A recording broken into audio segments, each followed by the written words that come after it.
नमस्कार प्रेक्षकांनो, ठरलं तर मग मालिकेच्या आजच्या म्हणजेच 20 एप्रिलच्या भागात आपल्याला एक जबरदस्त असा ट्विस्ट पाहायला मिळणार आहे. पण त्याआधी जर तुम्ही माझ्या चॅनलवर नवीन असाल तर चॅनलला प्लीज सबस्क्राईब करा. तर प्रेक्षकांनो, आता आपण पाहतो की इथे सुभेदार कुटुंब सगळे मधुभाऊंच्या खोलीत आलेले असतात त्यांची खोली चेक करण्यासाठी. मधुभाऊ पण म्हणतात, बघा ना माझी खोली, अवश्य बघा, मी काय तुमच्यापेक्षा वेगळा नाही आहे. तर आता कल्पना म्हणते, जा तन्वी चेक कर. तर आता प्रिया सगळे ड्रॉवर्स चेक करत असते. कुठे काही भेटत नाही तर आता ती कपाट उघडते. कपाटातून एक बॅग काढते ज्यात तिने तो हार ठेवलेला असतो. तर आता ती तो हार काढते. तो हार आता बघता सगळ्यांनाच खूप मोठा धक्का बसलेला असतो. सायली आणि अर्जुनला सुद्धा धक्का बसलेला असतो. प्रिया असं म्हणते, माझा हार मधुभाऊंच्या बॅगेत सापडलाय. तर सायली म्हणते, हे कसं शक्य आहे. तर प्रिया म्हणते, जे घडलं ते तुझ्या समोरच घडले सायली. तर मधुभाऊ म्हणतात, पण याआधी मी हा हार कधीच पाहिलेला नाही आहे. तर प्रिया म्हणते, जी काही सफाई द्यायची आहे ना ती मला नाही, या घरातल्या सगळ्या मोठ्या व्यक्तीला द्या. असं म्हणत ती पूर्णाजी ओरडत बाहेर जाते. सायली अर्जुनसुद्धा मधुभाऊंना घेऊन बाहेर जातात. ती आता येऊन असं सांगते की पूर्णाजी, हा बघ, हा हार सापडलाय. तर पूर्णाजी विचारते, कुठे सापडला. प्रिया म्हणते, मधुभाऊंकडे बघतच म्हणते, आउट हाऊसमध्ये सापडलाय. आणि हा फक्त आउट हाऊसमध्ये नाही, हा हार मला मधुभाऊंच्या बॅगेत सापडलाय. तर पूर्णाजीला पण आता खूपच मोठा धक्का बसलेला असतो. याचा अर्थ यांनी हा हार माझ्या कपाटातून चोरलाय असं प्रिया म्हणते. तर मधुभाऊ म्हणतात, खोटं आहे, हे साफ खोटं आहे. तर प्रिया म्हणते, आता खोटं बोलून काय होणार आहे मधुभाऊ, तुमची चोरी पकडली गेली आहे. असं का वागलात तुम्ही. तुम्हाला पैसे हवे होते तर मला सांगायचं ना, मी दिले असते. तर सायली आता प्रियावर रागावतच म्हणते, प्रिया तोंड सांभाळून बोला, कोणाबद्दल बोलतेस याचं भान ठेव. तर प्रिया तिला म्हणते, मी समजू शकते अगं, पण आपण ज्याला बाप मानलं त्याच्यातले हे असे दोष बघणं अवघड असतं. पण मधुभाऊ वेळप्रसंगी कसे वागू शकतात हे आपल्याला चांगलंच माहिती आहे सायली. तर मधुभाऊ म्हणतात, नाही, हे सगळं नाही होऊ शकत. अर्जुन म्हणतो, मधुभाऊंवर बेसलेस आरोप करू नकोस प्रिया. तर अश्विन म्हणतो, बेसलेस, तो हार मधुभाऊंच्या बॅगेतून निघालाय हे तू सुद्धा बघितलेस दादा. कल्पना म्हणते, शी, आपल्या घरामध्ये असं काही होईल असं वाटलंच नव्हतं. पूर्णाची म्हणते, मधुभाऊ, तुमच्याकडून ही अपेक्षा नव्हती मला. तर मधुभाऊ म्हणतात, हे बघा, मी शपथेवर सांगतोय, मी ही चोरी केलेली नाही आहे. हे असं पाप करण्याचं माझ्या मनात सुद्धा येणार नाही. तर प्रिया म्हणते, तुम्ही तर असंही म्हणता की तुम्ही खून केलेलं नाही आहे, पण तरी कुठे खरं आहे, ते तरी कुठे खरं आहे. तर अर्जुन आता प्रियावर जोरातच चिडतो. असतो म्हणतो, शट युअर माउथ प्रिया, जे अजून कोर्टात प्रूव्ह झालेलं नाही आहे ते इथे ऐकवू नकोस.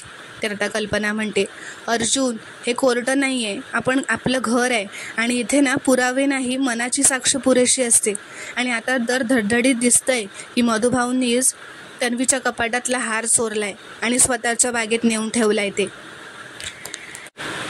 तुम्हाला काय एवढी भीक लागली होती का, असं ती मधुभाऊंना विचारते. तर सायली म्हणते, आई, अहो मी हात जोडते तुमच्यासमोर, पण या प्रियावर विश्वास नका ठेवू तुम्ही. तर अश्विन म्हणतो, काल काहीही कारण नसताना मधुभाऊ आमच्या खोलीत आले होते, हे तुम्ही सगळ्यांनी बघितलंय. तर कल्पना म्हणते, तेच तर ना, आणखी तुम्हाला काय पुरावा हवाय. तर आता प्रताप म्हणतो, 1 मिनिट थांबा सगळ्यांनी, मधुभाऊंना चोरी करून काय मिळणार आहे.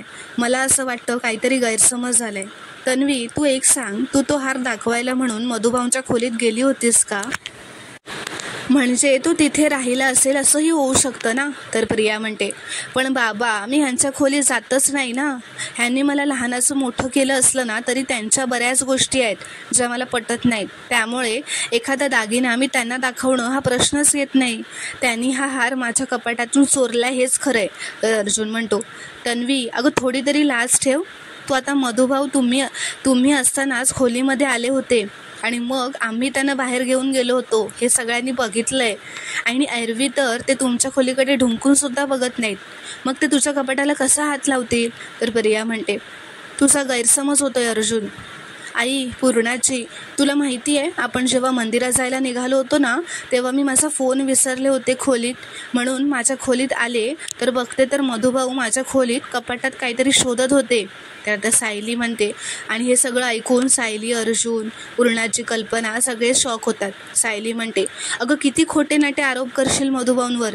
तर अर्जुन म्हणतो, म्हणजे मधुभाऊ तुम्ही नसताना तुमच्या खोलीमध्ये दिसले आणि ते सुद्धा कपाट उघडून उभे होते, तरीसुद्धा तू काहीच बोलली नाहीस, आरडाओरडासुद्धा केला नाहीस, असं आता अर्जुन प्रियालाच उलट विचारतो.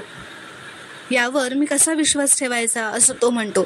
तर आता प्रिया असं म्हणते, माझ्यावर विश्वास नाही आहे ना, हरकत नाही, तू ना मधुभाऊंनाच विचार, त्यांनाच का नाही विचारत तू. मधुभाऊ सांगा ना तुम्हीच, आमच्या खोलीत आला होता की नाही. अहो गप्प का आहात, सांगा ना. तर मधुभाऊ म्हणतात, हो मी आलो होतो. तर आता हे ऐकून अर्जुन आणि सायली आणि सगळेच खूप शॉक होतात, कारण त्यांना हे अपेक्षितच नसतं. तर पूर्णाची म्हणते, काय अहो अश्विन तन्वी घरात नसताना आम्ही सुद्धा त्यांच्या खोलीत जात नाही, कपाट उघडायचं तर दूरच राहिलं. तर आता सायली मधुभाऊंना विचारते, मधुभाऊ अहो तुम्ही का गेला होतात तिकडे. तर आता अर्जुन म्हणतो, हे बघा मधुभाऊ, काहीतरी महत्त्वाचं कारण असल्याशिवाय तुम्ही तिच्या खोलीत जाणार नाही, पण काय कारण होतं ते तरी सांगा. तर आता मधुभाऊ मनातच असं म्हणतात,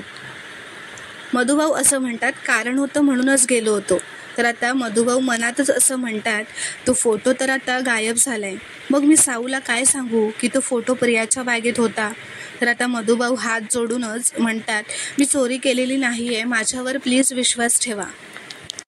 तर आता सायली असं म्हणते, मधुभाऊ तुमची साऊ तुमच्याबरोबर असेपर्यंत कोणाही समोर हात जोडायची गरज नाही आहे. तर प्रिया म्हणते, मग काय हार स्वतः चालत जाऊन तुमच्या बॅगेत बसला का. तर सायली आता प्रियावर अजूनच चिडते. ती असं म्हणते, प्रिया तू आता काय केलं आहेस ना हे तुलाही माहिती आहे आणि मलाही माहिती आहे, मी तुला पुरतं ओळखून आहे.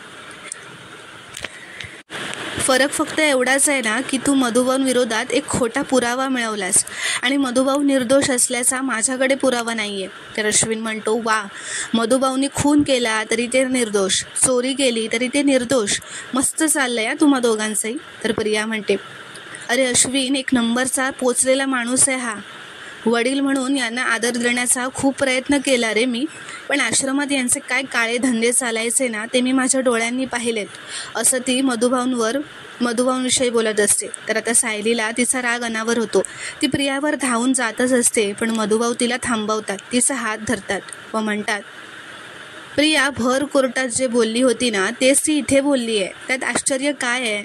हे सगळं बघायला मी इथेच राहायलाच नको होतं. साऊबाळा मी कुसुमकडे राहायला जातो. तर अर्जुन म्हणतो, नाही मधुभाऊ, तुम्ही तिथे सेफ नाही आहात, म्हणून तर मी तुम्हाला इथे आणलं आहे, तुम्ही इथून कुठेही जाणार नाही आहात. तर प्रिया म्हणते, हे इथे चोरामाऱ्या करताय तरीसुद्धा तू इथे ठेवणार आहेस त्यांना अर्जुन. तर अर्जुन म्हणतो, ऑफकोर्स ही सेम सिच्युएशन एकदा या घरात या मागेही घडली होती, आठवतं आहे का तुम्हा सगळ्यांना.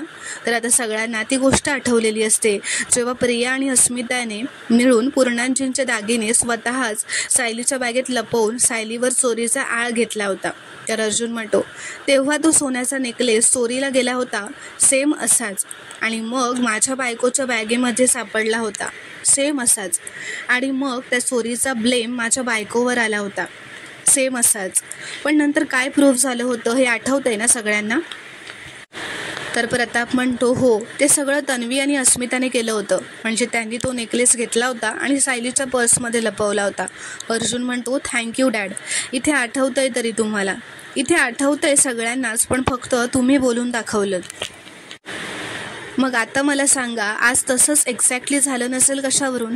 आज अस्मिताताई इथे नाही आहे, पण तन्वी तर इथेच आहे ना या घरात. तर प्रिया म्हणते, तर आता प्रिया असं म्हणते, तेव्हा आमचं चुकलं मी मान्य करते, पण पूर्णाजी आत्ता मी खरं बोलते, हा हार मधुभाऊंच्या बॅगेतूनच सापडला आहे आणि अर्जुन मधुभाऊंना वाचवण्यासाठी तू माझ्यावर आरोप करतोयस.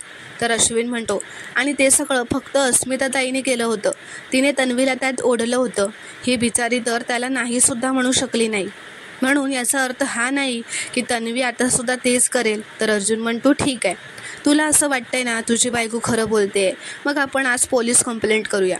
आता पोलीस कंप्लेंटचं ऐकल्याबरोबर प्रियाला घामच फुटलेला असतो, ती खूपच घाबरते. अर्जुन म्हणतो, त्यांनाच करू देत आता इन्व्हेस्टिगेशन. आणि मग त्यांनी सांगितलं ना की चोरी मधुभाऊनीच केली आहे, तर मी स्वतः मधुभाऊंना त्यांच्या ताब्यात देऊन टाकेन. तर अश्विन म्हणतो, करूयात ना, बिलकुल पोलीस कंप्लेंटच करूयात, कारण आमची बाजू खरी आहे. मग आम्ही पोलिसांना का घाबरू. तर आता अर्जुन पोलिसांना फोन करायला जातच असतो. तेवढ्यात प्रियामध्येच म्हणते, थांब अश्विन, पोलीस नको. अरे एवढ्याशा गोष्टीसाठी घरात पोलीस आले तर सुभेदारांची काय अब्रू राहील. आणि आता हार मिळालाय ना, नको राहू देत, असं ती आता पोलिसांना घाबरून म्हणते. तर कल्पना म्हणते, सुभेदारांची अब्रू पोलिसांच्यामुळे नाही तर या अशा माणसांमुळे जाणार आहे, असं ती मधुभाऊंकडे बघत म्हणते. तर प्रिया म्हणते, नाही तरी नको आई, पोलिसांना सांगायलाच नको. किती झालं तरी मधुभाऊंनी मला लहानाचं मोठं केलंय, या वयात त्यांना मी काय काय सोसायला लावू. तर सायली म्हणते, पोलिसांचं नाव ऐकल्यावर आता तुला पुळका आला का मधुभाऊंचा. तर प्रिया म्हणते, हो, कारण मला घरात शांतता हवी आहे. कोर्ट कचेऱ्या तुझ्यामुळे होत आहेत, माझ्यामुळे नाही. तर पूर्णाची म्हणते, घरातल्या गोष्टी घरातच राहू द्या. आज जे झालं ते खूप दुर्दैवी होतं, दोष कोणाचा का असेना, पण असं काही पुन्हा घरात घडणार नाही याची काळजी घ्या. तर प्रताप म्हणतो, आणि आता हा विषय बंद करा. आणि हो, मधुभाऊ इथेच राहणार आहेत, ते कुठेही जाणार नाही आहेत. तर आता मधुभाऊंना म्हणतो, मधुभाऊ तुम्ही इथेच राहा. तर आता हे ऐकून प्रियाला मात्र मनातच खूपच राग आलेला असतो. तर आता पूर्णाजी सुद्धा असं सगळं झाल्यानंतर बोलून तिच्या खोलीत निघून जाते. तर कल्पना म्हणते, या घरात आणखी काय काय बघायला लागणार आहे देवच जाणो, असं म्हणत आता कल्पना व प्रताप त्यांच्या खोलीत निघून जातात. प्रिया अश्विनला म्हणते, मला ना रडावंसं वाटतंय रे अश्विन, पण या तिघांसमोर रडायची इच्छा होतच नाहीये, चल आपण जाऊयात, असं म्हणत तेही निघून जातात. तर आता ते तिथून निघून गेल्यानंतर मधुभाऊ, सायली व अर्जुन मधुभाऊंच्या खोलीत येतात. मधुभाऊ खाली बसतात व म्हणतात, साऊबाळा, हे काय होऊन बसलं ग.